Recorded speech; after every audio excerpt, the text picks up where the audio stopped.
ಎಲ್ರಿಗೂ ನಮಸ್ಕಾರ. ನಾನು ನಿಮ್ಮ ಅಡ್ವೊಕೇಟ್ ಜಯರಾಮೇಗೌಡ ಕನಕಪುರ.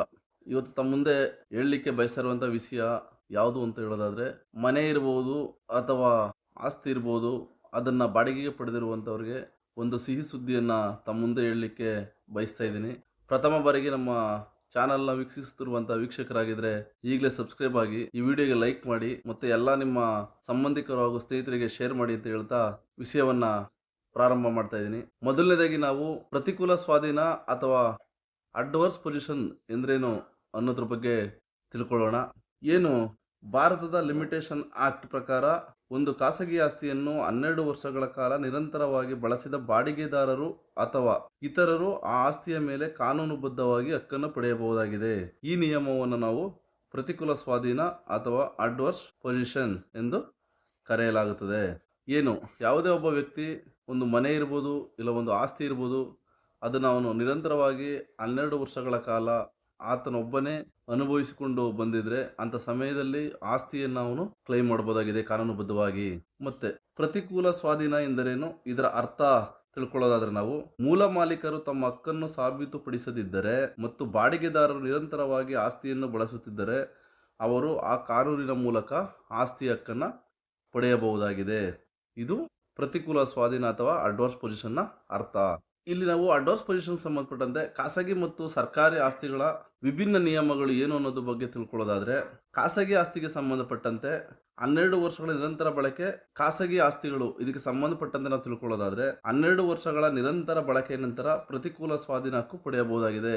ಅಂದ್ರೆ ಯಾವುದೇ ಒಂದು ಖಾಸಗಿ ಸ್ವತ್ತಾಗಿದ್ರೆ, ಅಂದ್ರೆ ಯಾವುದೇ ವ್ಯಕ್ತಿಗೆ ಸಂಬಂಧಪಟ್ಟಂಥ ಆಸ್ತಿ ಆಗಿದ್ರೆ ಆ ಆಸ್ತಿಯನ್ನು ನಿರಂತರವಾಗಿ 12 ವರ್ಷಗಳ ಕಾಲ ಒಬ್ಬನೇ ವ್ಯಕ್ತಿ ಅನುಭವಿಸ್ಕೊಂಡು ಬರ್ತಾ ಇದ್ರೆ ಅದ್ರ ಮೇಲೆ ಕ್ಲೈಮ್ ಮಾಡಬಹುದಾಗಿದೆ. ಅದೇ ರೀತಿ ಸರ್ಕಾರಿ ಅಥವಾ ಸಾರ್ವಜನಿಕ ಆಸ್ತಿಗಳ ಬಗ್ಗೆ ತಿಳ್ಕೊಳ್ಳೋದಾದ್ರೆ ನಿರಂತರವಾಗಿ 30 ವರ್ಷಗಳ ಕಾಲ ಆ ವ್ಯಕ್ತಿನೇ ಸ್ವಾಧೀನದಲ್ಲಿರಬೇಕು. ಅಂಥ ಸಮಯದಲ್ಲಿ ನಾವು ಕಾನೂನುಬದ್ಧವಾಗಿ ಎಲ್ಲ ದಾಖಲೆಗಳಿರ್ಬೋದು, ಮತ್ತು ನೀವು ಏನು ಎಷ್ಟು ವರ್ಷಗಳ ಕಾಲ ಅನುಭವದಲ್ಲಿದ್ರಿ ಅದೆಲ್ಲ ಪ್ರೂವ್ ಮಾಡಿದ ಸಮಯದಲ್ಲಿ ನಾವು ಪ್ರತಿಕೂಲ ಸ್ವಾಧೀನವನ್ನು ಪಡ್ಕೊಳ್ಬೋದಾಗಿದೆ. ಮತ್ತು ಇದರಿಂದ ಮಾಲೀಕರು ತಪ್ಪಿಸ್ಕೊಳ್ಬೇಕು, ಹೇಗೆ ತಪ್ಪಿಸಬೇಕು, ಯಾವ ರೀತಿ ಎಚ್ಚರಿಕೆಯನ್ನು ವಹಿಸಬೇಕು ಅನ್ನೋದ್ರ ಬಗ್ಗೆ ನಾವು ತಿಳ್ಕೊಳ್ಳೋದಾದ್ರೆ, ಯಾವುದೇ ಆಸ್ತಿಯನ್ನು ಬಾಡಿಗೆ ಕೊಟ್ಟಂತ ಸಂದರ್ಭದಲ್ಲಿ ಮೊದಲನೇದಾಗಿ ಲೀಸ್ ಅವಧಿಯನ್ನು ನಿಯಂತ್ರಿಸಬೇಕು. ಅಂದ್ರೆ ಯಾವುದೇ ಒಂದು ಆಸ್ತಿಯನ್ನ ಬಾಡಿಗೆ ಕೊಟ್ಟಂತ ಸಮಯದಲ್ಲಿ ದೀರ್ಘಕಾಲೀನ ಬಾಡಿಗೆ ಒಪ್ಪಂದಗಳಿಗೆ ಬದಲಾಗಿ ಕಡಿಮೆ ಅವಧಿಯ ಲೀಸ್ ಅಂದ್ರೆ 1 ವರ್ಷ 2 ವರ್ಷ ನೀಡಿ ನಿಯಮಿತವಾಗಿ ನವೀಕರಿಸಿಕೊಳ್ಬೇಕು. ಅಂದ್ರೆ ಒಂದು ಆಸ್ತಿನ ನೀವು ಲೀಸ್ಗಿರ್ಬೋದು ಬಾಡಿಗೆ ಕೊಟ್ಟಂತ ಸಂದರ್ಭದಲ್ಲಿ ಅಂದರೆ 4 ವರ್ಷ 5 ವರ್ಷ 10 ವರ್ಷ ಲೀಸ್ ಹಾಕೋದ್ರ ಬದಲು ಕೇವಲ 1 ವರ್ಷ 2 ವರ್ಷಕ್ಕೆ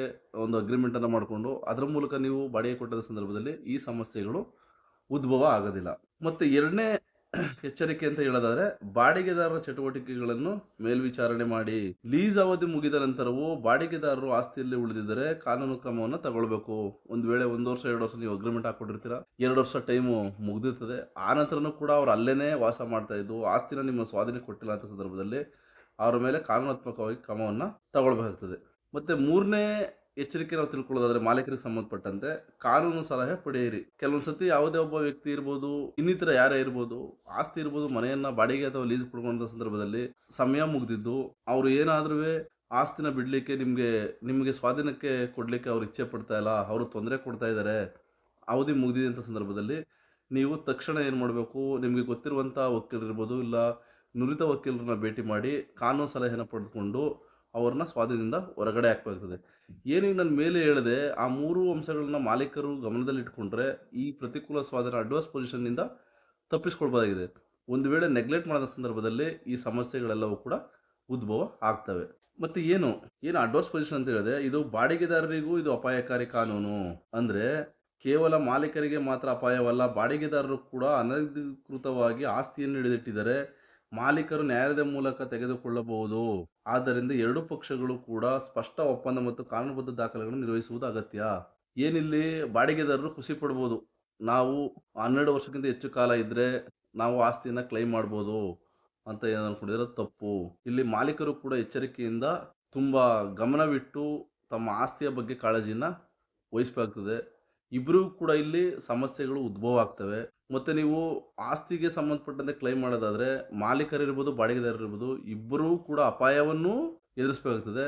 ಮತ್ತು ಇದರಿಂದ ಅನುಕೂಲವನ್ನು ಕೂಡ ಪಡಿಬೇಕಾಗ್ತದೆ. ತುಂಬ ಎಚ್ಚರಿಕೆಯಿಂದ ಇಬ್ಬರೂ ಸಹ ಹೆಜ್ಜೆ ಇಡಬೇಕಾಗ್ತದೆ. ಮತ್ತೆ ಇಲ್ಲಿ ಮುಖ್ಯವಾಗಿ ಏನು ಅಂತ ಹೇಳೋದಾದ್ರೆ, ಏನು ಮನೆ ಮಾಲೀಕರಿರ್ತಾರೆ ಮತ್ತೆ ಬಾಡಿಗೆದಾರರು ಇಬ್ಬರೂ ಕೂಡ ಲಿಮಿಟೇಷನ್ ಆಕ್ಟ್ 1963 ನಿಯಮಗಳನ್ನು ಅರ್ಥ ಮಾಡಿಕೊಂಡರೆ ಮಾತ್ರ ಕಾನೂನು ಸಮಸ್ಯೆಗಳನ್ನು ತಪ್ಪಿಸಿಕೊಳ್ಳಬಹುದು. ಮಾಲೀಕರು ತಮ್ಮ ಆಸ್ತಿಯ ಮೇಲೆ ನಿಯಂತ್ರಣವನ್ನು ಕಳೆದುಕೊಳ್ಳಬಾರದು ಎಂಬುದು ಇದರ ಮುಖ್ಯ ಸಾರಾಂಶವಾಗಿದೆ. ಏನಪ್ಪಾ ಅಂತ ಹೇಳೋದಾದ್ರೆ, ಇಲ್ಲಿ ಮನೆ ಮಾಲೀಕರಿರ್ಬೋದು, ಬಾಡಿಗೆದಾರರಿರ್ಬೋದು, ಇಬ್ಬರೂ ಕೂಡ ಏನು ಲಿಮಿಟೇಷನ್ ಆಕ್ಟ್ 1963 ಇದೆ, ಇದರ ಬಗ್ಗೆ ಪೂರ್ಣ ಪ್ರಮಾಣದಲ್ಲಿ ತಿಳ್ಕೊಳ್ಬೇಕು. ತಿಳ್ಕೊಳ್ಳೋದ ಸಂದರ್ಭದಲ್ಲಿ ಮಾತ್ರ ಸಮಸ್ಯೆಗಳಿಂದ ಪಾರಾಗಬಹುದಾಗುತ್ತೆ. ಒಂದು ವೇಳೆ ನೀವು ಲಿಮಿಟೇಷನ್ ಆಕ್ಟ್ ಬಗ್ಗೆ ತಿಳ್ಕೊಂಡಿಲ್ಲ, ನೆಗ್ಲೆಕ್ಟ್ ಮಾಡಿದ್ರಿ ಅಂತ ಹೇಳಿದ್ರೆ, ಆದರೆ ಮಾಲೀಕರಿರ್ಬೋದು, ಬಾಡಿಗೆದಾರರು ಇಬ್ಬರೂ ಕೂಡ ಸಮಸ್ಯೆಗೆ ಒಳಗಾಗಬೇಕಾಗ್ತದೆ.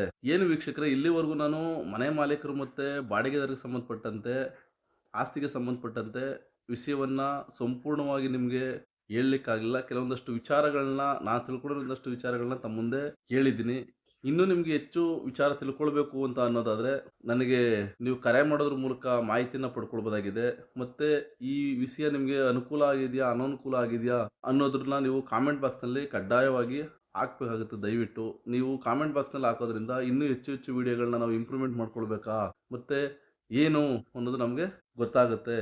ಏನು ನಮ್ಮ ವಿಡಿಯೋವನ್ನು ನೋಡಿದಂಥ ಎಲ್ಲ ವೀಕ್ಷಕರು ಈ ವಿಡಿಯೋಗೆ ಲೈಕ್ ಮಾಡಿ, ಶೇರ್ ಮಾಡಿ, ನಮ್ಮ ಚಾನಲ್ಗೆ ಸಬ್ಸ್ಕ್ರೈಬ್ ಆಗಿ ಅಂತ ಹೇಳ್ತಾ, ಮುಂದಿನ ಸಂಚಿಕೆಯಲ್ಲಿ ಮತ್ತೊಂದು ಹೊಸ ವಿಚಾರದೊಂದಿಗೆ ತಮ್ಮ ಮುಂದೆ ಬರ್ತೀನಿ ಅಂತ ಹೇಳ್ತಾ ಇಂದಿನ ಸಂಚಿಕೆಯನ್ನು ಮುಕ್ತಾಯ ಮಾಡ್ತಾ ಇದ್ದೀನಿ. ಮತ್ತು ನನ್ನ ಜೊತೆ ಫೋನ್ನಲ್ಲಿ ಮಾತಾಡೋಕ್ಕೆ ಬಯಸುವಂಥ ವೀಕ್ಷಕರು ದಯಮಾಡಿ ಸಂಜೆ 6ರಿಂದ 7 ಗಂಟೆ ಸಮಯದಲ್ಲಿ ಕರೆ ಮಾಡಿ ಅಂತ ಹೇಳ್ತಾ ಇಂದಿನ ಸಂಚಿಕೆಯನ್ನು ಮುಕ್ತಾಯ ಮಾಡ್ತೀನಿ. ಎಲ್ರಿಗೂ ನಮಸ್ಕಾರ.